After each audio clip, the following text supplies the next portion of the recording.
ready to take back our future and take back our lives. Because that is what this fight is all about. Thank you for showing up. Thank you for fighting for our lives, and thank you for fighting for the generations to come, because we are not going to give up. We are not going to give up on the fight to decarbonize our economy, to make sure that we live a sustainable and just and provide and have a life and an environment that provides for all people, not just the privileged few.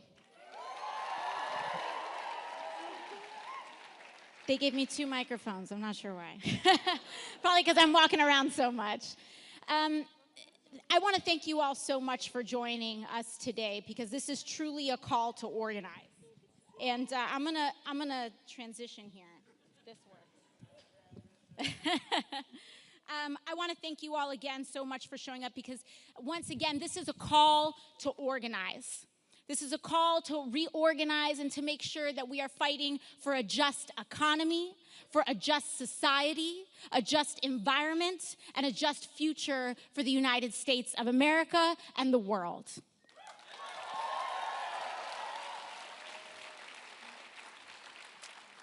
It was reported today that this weekend, for the first time in human history, we have reached atmospheric levels of carbon at 415 parts per million. This has never been seen in recorded human history. In fact, meteorologist Eric Holthus and journalists said simply about this measurement and development, we do not know a planet like this. The last time our planet hit 415 was in the Pliocene period. Oceans were 90 feet higher. Bacteria and diseases we have never seen before roamed the earth. Humans did not exist. We have never seen a planet like this. And a planet like this is exactly what we are going to get. And it is exactly what we are going to inherit from previous generations if we do not act positively now.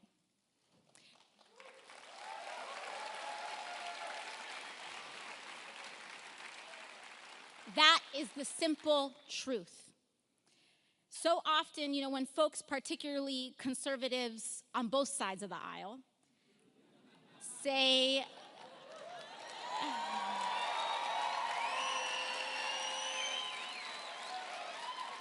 when they say that calling for a Green New Deal is, quote, too much or too extreme or too radical, no middle ground is right. Because I'm always curious when they say that, oh, it's too much. What do they actually mean by that? Is 100% clean and renewable energy too much?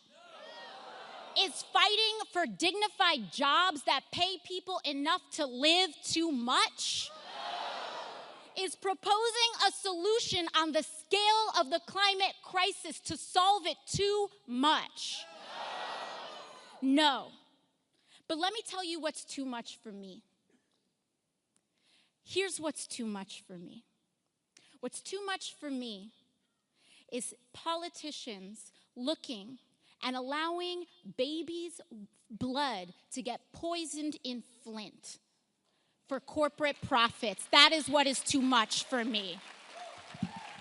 What's too much for me is coal barons coming up to Washington, D.C., demanding bailout after tax break after bailout for themselves, and then not even paying their own miners' pensions and put their own miners' health care. That is what is too much for me.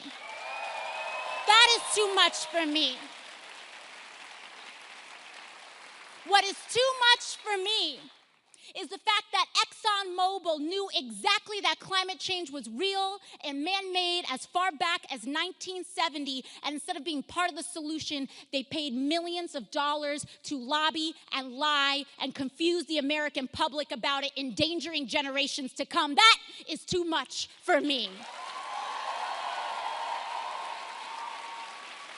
What is too much for me is the fact that in 1989, the year that I was born, the year that many of us were born, and in years after and right before, that politicians were first informed by NASA, that Congress was first notified by NASA that climate change was going to threaten my life and everyone here's life to come, and they did nothing. That is too much for me.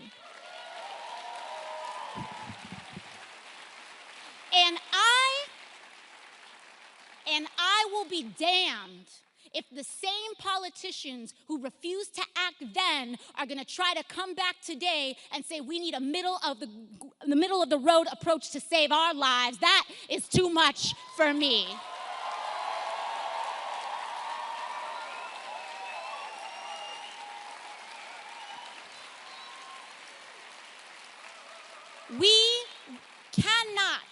We cannot, and we will not accept anything less than a solution to save ourselves, and that's exactly what this is.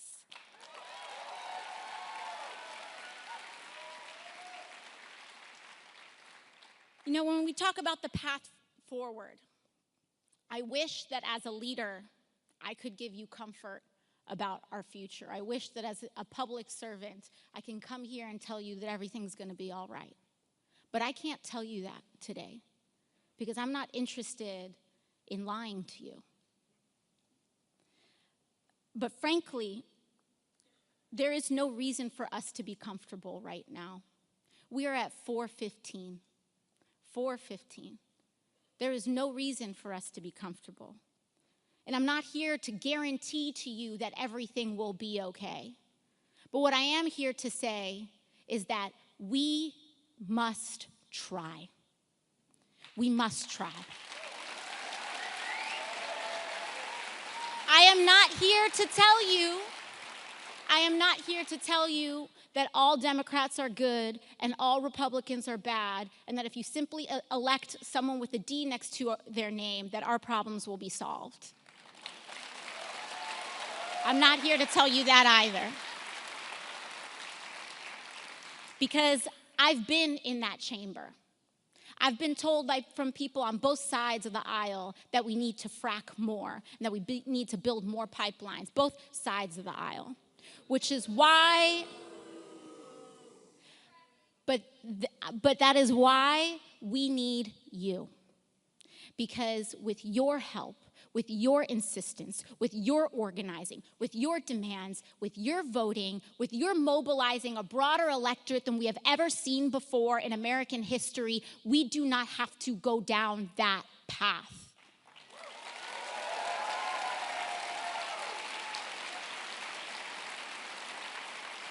Our history may be written, but our future is not.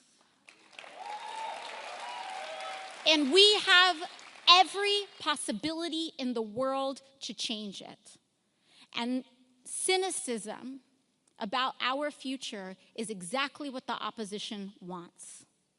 It's exactly what they want. They want you to think that it's too late. They want you to think that the future is pre-written. They want you to think that the power is too far imbalanced. And I'm here to tell you that all of those things are false.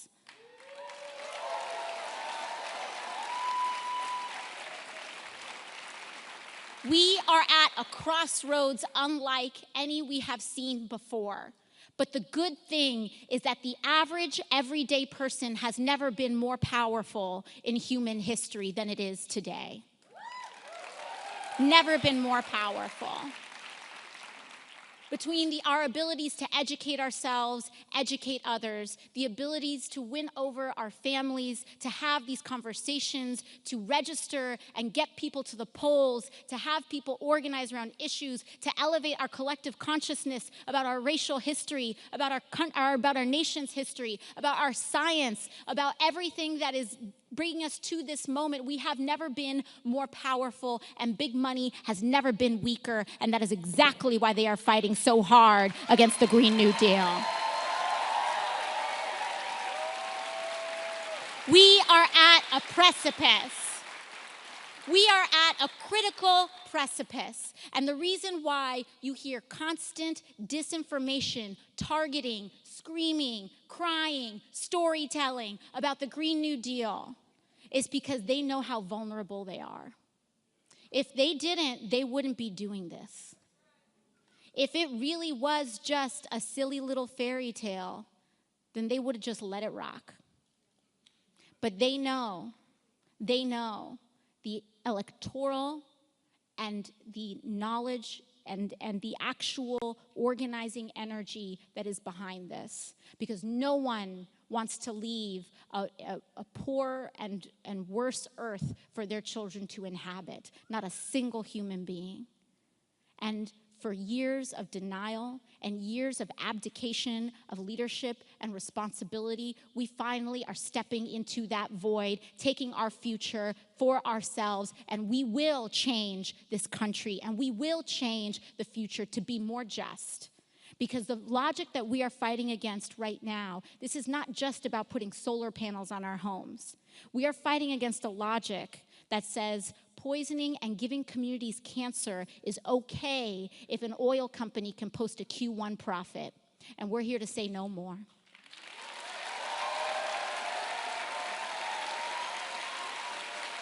What we are fighting against is a logic that says it is okay to pay someone less than they need to live. And we are here to say no more. And what we are also fighting against is a logic that says we can extract enough off of human life and our environmental resources to the point of destroying our own humanity just to post profit no more. We will not accept that anymore. We cannot accept that anymore. So lastly, what I'm here to tell you all is that while I am not here to assuage all of our fears, and while I'm not here to bring you comfort, what I am here to do is point to the possibility of our future. And if we act in that possibility, every day that we act in that possibility, we will have hope. And that is where hope will come from. Hope will come from our ability to act. Hope will come from our small actions every single day. And hope will come from us refusing to settle for less. Because for so long, this political paradigm that we have operated in has relied on us settling for less in order to, quote, win. And what that logic has gotten us to say settle for less in order to win caused us to lose 1,000 seats until recently the House, the Senate, and the presidency. And the idea that if we continue on that logic, that we will somehow win after years and years of losing is the definition of insanity.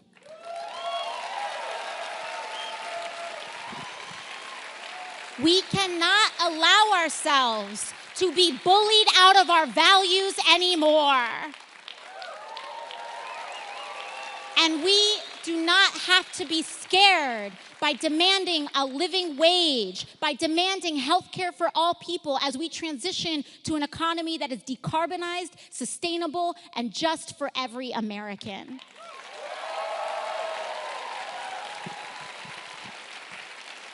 But again, I cannot do this, but you can. We can together. It is going to take a level of organizing that we have never seen, but that is what we have been doing. We've already been pursuing levels of organizing that we have never seen. People say what is possible in electoral politics. People will vote for this. People won't vote for that. The turnout for the 2018 midterm primary was 19%. 19%. And everyone is talking about what is electorally possible. But here's another statistic. In New York's 14th congressional district, in that primary, we expanded the electorate by 68% over the last off-year midterm election. People will vote if there is something worth voting for. And a Green New Deal is exactly what that is. Thank you all so much. Let's organize together. Don't settle for less. And we are going to march to this future together. Thank you very much.